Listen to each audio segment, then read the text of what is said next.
Okay, so this is the Bible study for Matthew chapter 25, verses 14 through 30. And we're continuing kind of the same theme as last week. We decided to break up chapter 25 into a few different portions because it was kind of long and talking about the same thing, but different aspects, I think. So the text for today says, "Again, it will be like a man going on a journey who has called his servants and entrusted his wealth to them. To one he gave 5 bags of gold, to another 2 bags, and to another 1 bag, each according to his ability. Then he went on his journey. The man who had received 5 bags of gold went at once and put his money to work and gained 5 bags more. So also the one with 2 bags of gold gained 2 more.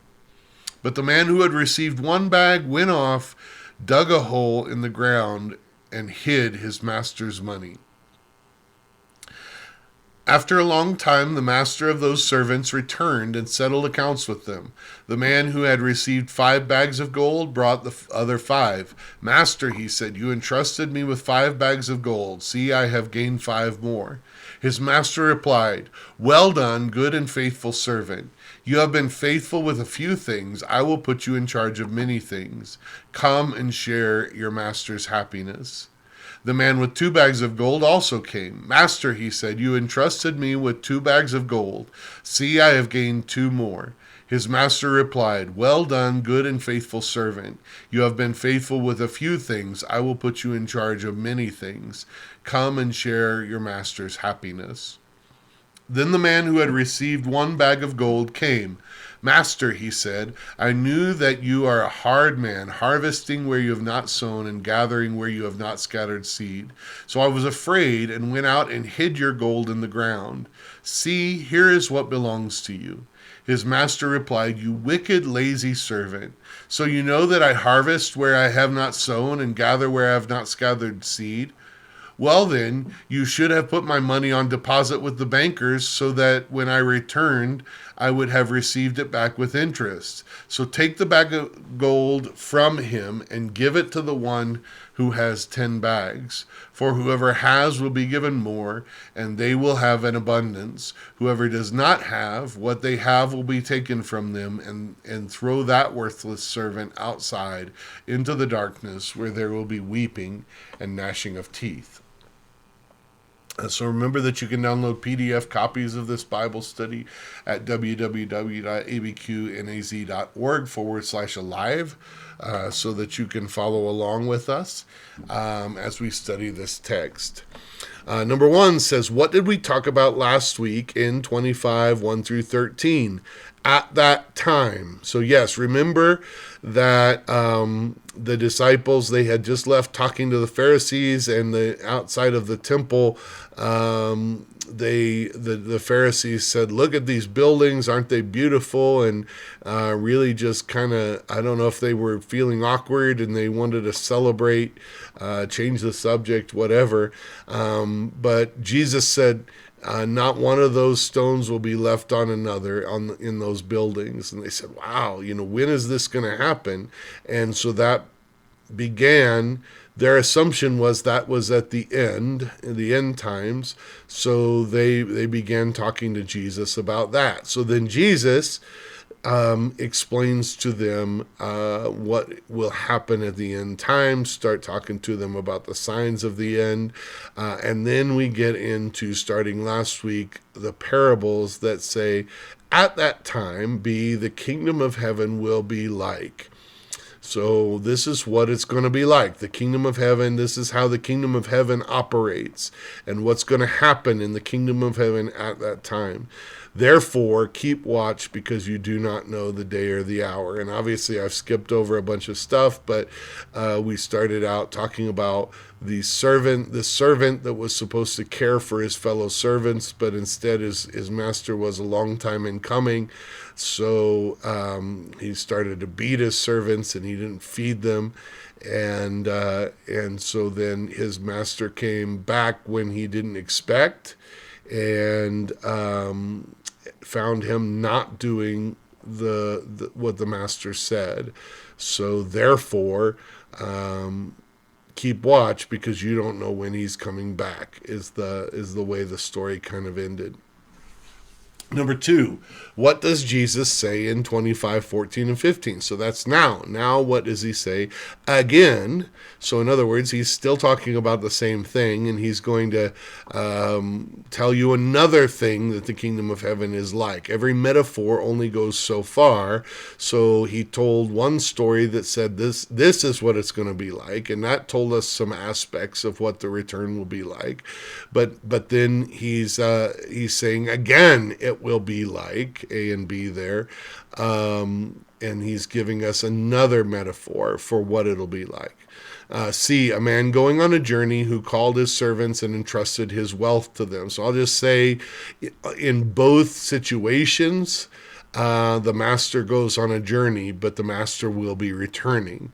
So whether the disciples fully understood that Jesus was leaving or not, we know that he's been trying to tell us throughout the Gospel of Matthew, and they should know, but maybe they still don't know. But he's saying, okay, it's going to be like this. A man's going to be going on a journey. Just like the last story I told you, just so you know, the guy that's in charge here, leaving, gonna come back. So they should be recognizing this as Jesus. Whether they do or not is another thing. To one he gave 5 bags of gold, to another 2 bags, and to another 1 bag. This is the setup of the story. And then E, perhaps the part that we miss a lot when we're studying this text, each according to his ability. So I just want to stop and say something about that. We read the story. We know where it's going. The guy with the 1 bag of gold did not have to gain 5 bags of gold. In fact, the one who was given 5 and gained 5, and the one who was given 2 and gained 2, both got the same accolade. Well done, good and faithful servant. The guy that was given 2 was not expected to gain 5. And I think that's a really important thing. We are each given different gifts. We are going to be held accountable to what we're given. We're going to be held accountable to what God has entrusted to us. We're not expected. We should not be comparing ourselves to each other and saying, well, I won this many people to Christ, but that guy won that many people to Christ. Or, I didn't, how can I gain as much money or gain as much of this or, whatever. I wasn't given as much. Here's the good news. You're going to be held accountable to what you were given, because what you were given was according to your ability. God knew your ability from the beginning, and he gave you what you needed to be faithful and accomplish his will. So you don't need to compare yourself to somebody else that seems to have been given more and have more ability or whatever else, or have more people who he or she's been entrusted with. You don't need to worry about that. You are being called to be faithful with what you've been given, because what you've been given was according to your ability. And then, of course, at the end of this parable, he says, he who has will be given more. We don't like that, because we like, in our society, we like to be upset with the 1% and say, well, they need to give all their money so that the poor would not be in poverty. And we like to really redistribute things and have everybody have the same amount. So we don't like the idea that he who has will be given more, and he who does not have even what he has will be taken from him. But the reason for that is that the person with the one that didn't have as much, did not even do with that what anything, what he was capable of doing. He was given according to his ability. So he had the ability to do something with that one, and he did not, whether he said, well, I don't have 5, so I can't do whatever it was, he did not do with it anything. He would not have been expected to get 5 If he'd have brought back one, he would have heard, well done, good and faithful servant. One extra, I mean. He brought back the one that he was given and had done nothing with it. And that's why he had a trouble here. Number 4, what do you think Jesus meant when he said put his money to work? So I love this, that it tells us in number 3a, the man who received 5 bags of gold went and, I don't remember if I read number 3 all of a sudden. The man who received 5 bags of gold went at once and put his money to work and gained 5 bags more. The one with 2 bags gained 2 bags more. But the man who received 1 bag went off, dug a hole in the ground, and hid his master's money. So when it says the 5 bags of gold, he put his money to work. So in other words, the thing that God had given him, that God had entrusted him, that's what he put to work. So sometimes we think, I got to go do something and it's on me. No, we've got to go put what God has given us to work. I think, I started to talk about, the one who even doesn't have much, and even what he has will be taken from him. This parable was something that God spoke very clearly to me as a young pastor. I was the college and career pastor. I was overseeing a group. When I took it over, it probably had 5 or 10 young people in it. I was pastoring the 18 to 30 folks, and I took over a Bible study with 5 or 10 people in it, and I was sometimes frustrated that some of those 18 to 30-year-olds would go to the adult Bible study because our adult pastor was a great teacher and really good pastor. And so I would lose people, and I'd be like, those are my people, and, whatever. First of all, when I went and complained about it once, I was told there's plenty of lost people to go around, which was true. We don't have to fight over people that are already saved. There's plenty. I've taken that into my ministry. It was hurtful when I heard it the first time said to me, but I've said it to other people since, because we don't need to fight over people. If somebody goes to another church, I don't need to fight over them. There's plenty of people out there. If we're focused on seeing the lost come to Christ, then there's plenty of people out there. We don't have to fight over people. So one of the things that God spoke to me was this parable, and that is, be faithful with what you have. I knew God was calling me to be a lead pastor someday. I didn't know when. There was temptation to chase after that, to go find a place to do that. But God very specifically told me that I should be faithful with what I had. I saw my Bible study grow to 15, and eventually we were getting up over 20, and I felt like we needed to split into 2 Bible studies. They didn't. I went and asked for a room, and they said, no, that's not our first priority. And I was bummed. But here's what I know, is I was faithful with what I had. I didn't just show up and teach a Bible study I think our lay pastors are watching this. I want you to hear this. We call you lay pastors because you're shepherding the flock. So I want you to hear that the expectation is for you to be faithful with what you've been given. And if your Bible study has not grown in years, I don't know if you're being faithful with what you've been given. You're not going to be given a bigger responsibility, a bigger group of people. You know who gets given a bigger group of people to oversee?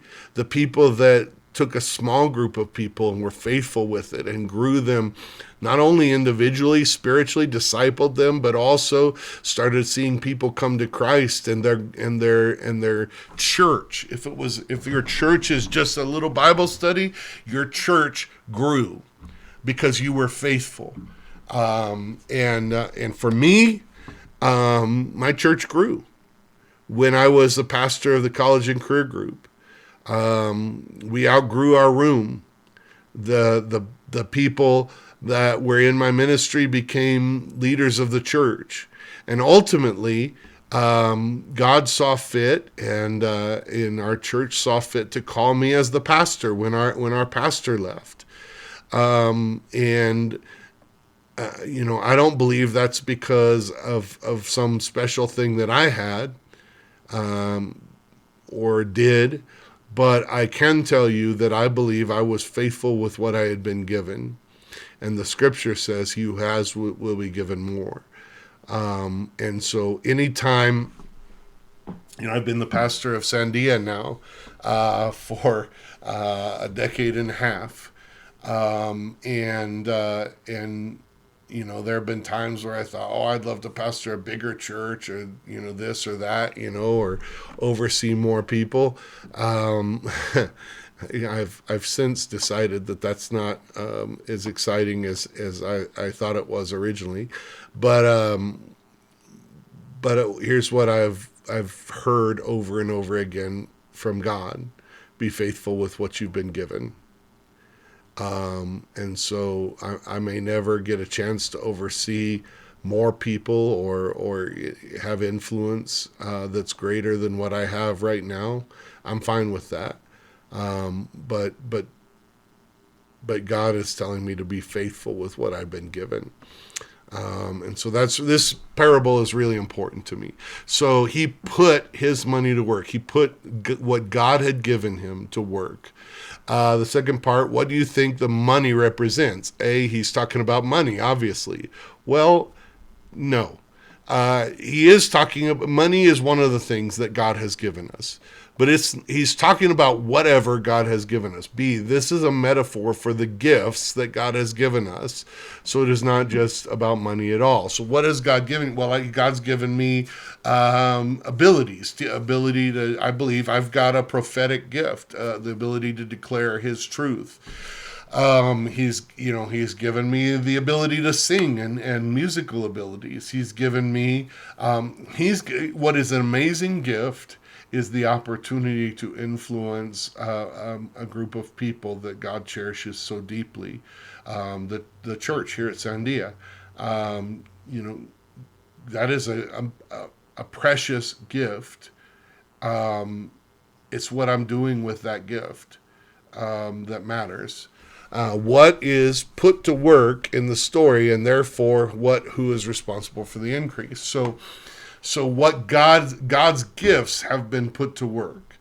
So it's not we are responsible for our faithfulness, not the increase.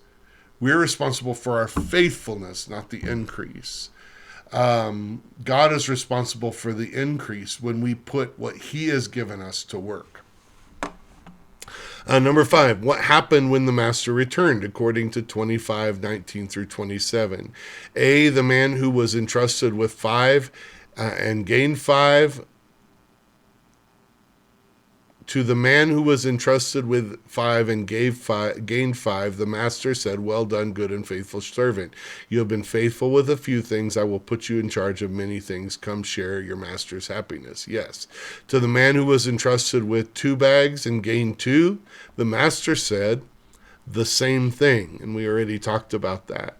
The man who was entrusted with 1 bag seemed to see the problem coming because he was the only one who had not done anything with what had been given to him. So he started with an excuse.